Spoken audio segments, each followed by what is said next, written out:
today's video, we will tackle about the different types of logic gates. The first one is AND gate. This is the symbol of AND gate. And AND gate has 2 input and 1 output. And the formula of the AND gate is multiplication. And this is the truth table of AND gate. A and B stands for the input and Q stands for the output. So when I input 0 and 0, the output is 0. And when I input 0 and 1, the output is 0. And when I input 1 and 0, the output is 0. And when I input 1 and 1, the output is 1. And now, we will input the truth table of AND gate in the Logas application, recommended by our professor, Mary Jane Concepcion. This is the Logas app that we are going to use.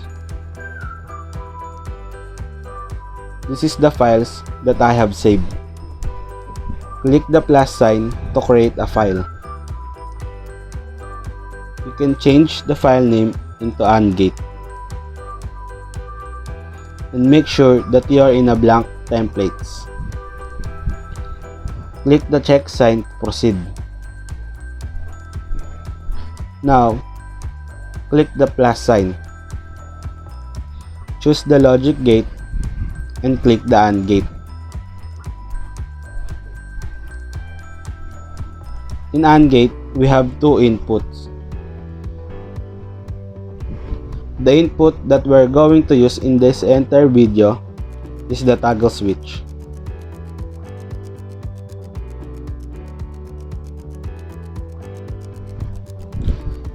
And AND gate has 1 output. Red lamp, green lamp, yellow lamp. You can choose any of these 3. Now, we can connect the toggle switch into the AND gate. And also connect the output into the AND gate. To play, click the play button. So when I input 0 and 0, the output is 0. When I input 1 and 0, the output is 0. And when I input 0 and 1, the output is 0. And when I input 1 and 1, the output is 1. The second one is OR gate. This is the symbol of OR gate. And OR gate also has 2 input and 1 output. And the formula for the OR gate is addition. And this is the truth table of OR gate. When I input 0 and 0, the output is 0. And when I input 0 and 1, the output is 1. And when I input 1 and 0, the output is 1. And when I input 1 and 1, the output is 1. And now, let's try this truth table in the Logas app. Click the plus sign. Click the logic gate and choose the OR gate. In OR gate, it has 2 input.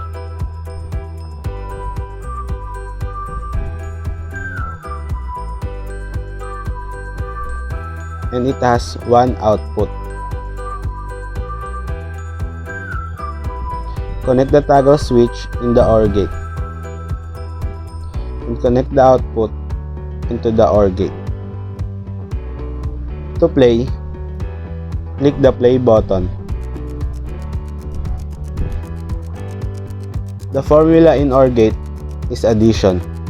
So when I input 0 and 0, meaning 0 plus 0, the output is 0. And when I input 1 and 0, the output is 1. And when I input 0 and 1, the output is 1. And when I input 1 and 1, the output is 1. The third one is inverter or NOT gate. And this is the symbol of NOT gate or inverter. This circle is the inverter that inverts the output. And this is the truth table of NOT gate or inverter. When I input 0, the output is 1. When I input 1, the output is 0. And now, let's try this truth table in the Logas app. Click the plus sign and click the logic gate. We will use the NOT gate. NOT gate has only one input. Also, it has one output. We will connect the toggle switch into the NOT gate and NOT gate into the output. To play, click the play button. When I input 0, the output is 1. And when I input 1, the output is 0. Because of the circle here, it inverts the output. The fourth one is NAND gate or NOT AND. And this is the symbol for NAND gate. And this circle means it inverts the output. And the formula for NAND gate is multiplication. And let's proceed to the truth table.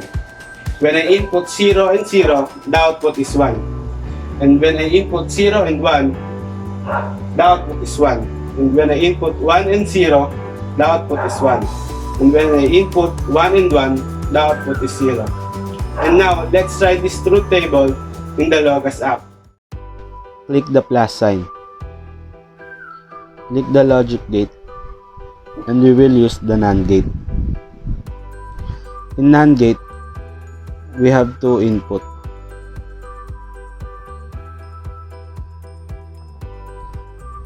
And it has one output. We will connect the toggle switch into the NAND gate and we'll connect the output into the NAND gate. To play, click the play button. The formula in the NAND gate is multiplication. So when I input 0 and 0, multiply 0 and 0, the answer is 0. But because of this circle here, it inverts the output. The output is 1. When I input 1 and 0, the output is 1. When I input 1 and 1, 1 times 1, because of the inverter here, the output is 0. The fifth one is NOR gate or NOT OR. And this is the symbol for NOR gate. The circle means it inverts the output. And the formula for this NOR gate is addition. And this is a truth table. When I input 0 and 0, it inverts the output, becomes 1. And when I input 0 and 1, it becomes 0. When I input 1 and 0, it becomes 0. And when I input 1 and 1, the input is 0. And now, let's try this truth table in the Logas app. Click the plus sign. Click the logic gate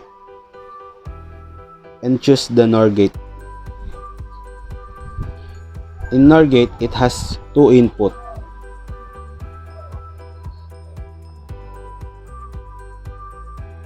And it has one output.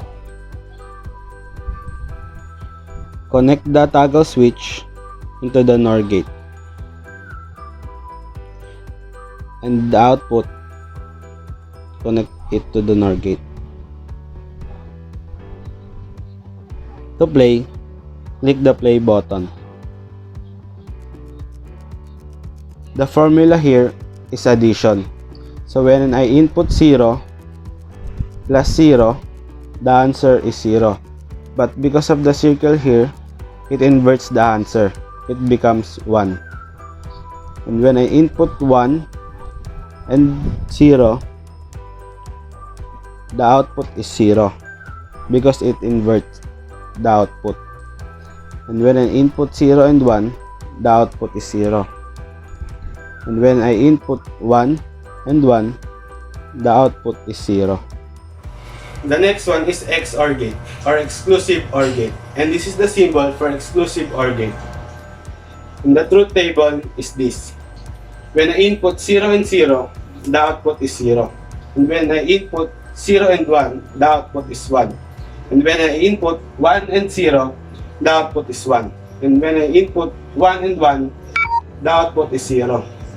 The technique here is when you have the same input, the output is 0. And now, let's try this truth table in the Logas app. Click the plus sign.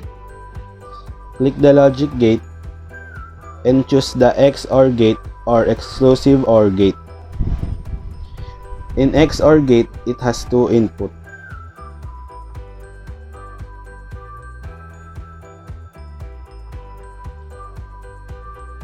And also, it has one output.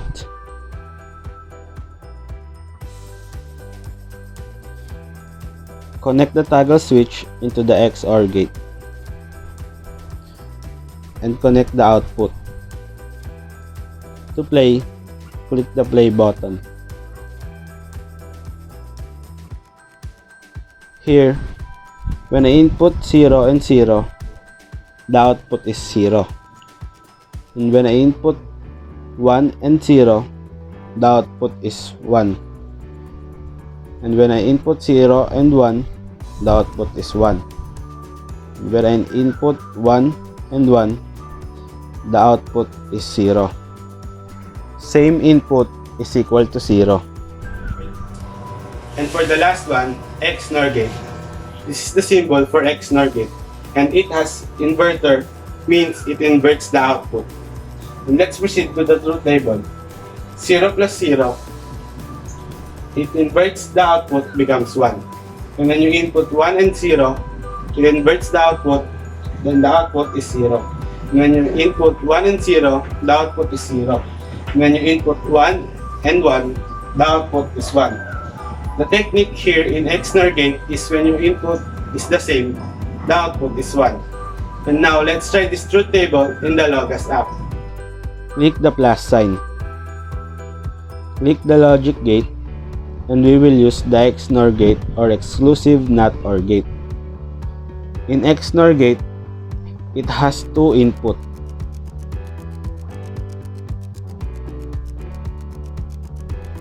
And it has one output. Connect the toggle switch into the XNOR gate. Also the output. To play, click the play button. And I input 0 and 0 and the output is 1 because it inverts. And when I input 1 and 0, it inverts again, the output is 0. Likewise, when I input 0 and 1, the input is 0. And when I input 1 and 1, the output is 1. It is the combination of OR gate and NOT OR gate. The technique here is when you have the same input, the output is 1. After you see the different types of logic gates, now I will show you on how to apply one of the logic gates in the 7 segments. I chose NOT gate or inverter. There are 4 inverter and 4 input. Each inverter has 1 input. And this is the 7 segment. Let me show you the numbers from 0 to 9 using the NOT gate to the 7 segment. First is number 0. You have to input from all the inverter, from first inverter, second inverter, third inverter, and fourth inverter. Next is number 1. You need to input in the second inverter, third inverter, and fourth inverter. And for the number 2, you need to input in the first, third inverter, and fourth inverter. And for the number 3, you need to input in the third inverter and fourth inverter. And for the number 4, you need to input in the first inverter, second inverter, and fourth inverter. And for the number 5, you need input in the second inverter and fourth inverter. And for the number 6, you need to input in the first inverter and fourth inverter. And for the number 7, you need to input in the fourth inverter. And for the number 8, you need to input in the first inverter, second inverter, and third inverter. And for the last number 9, you need to input for the second inverter and third inverter. Thank you for watching, guys. I hope you learned something from me. Stay at home and keep safe. Bye!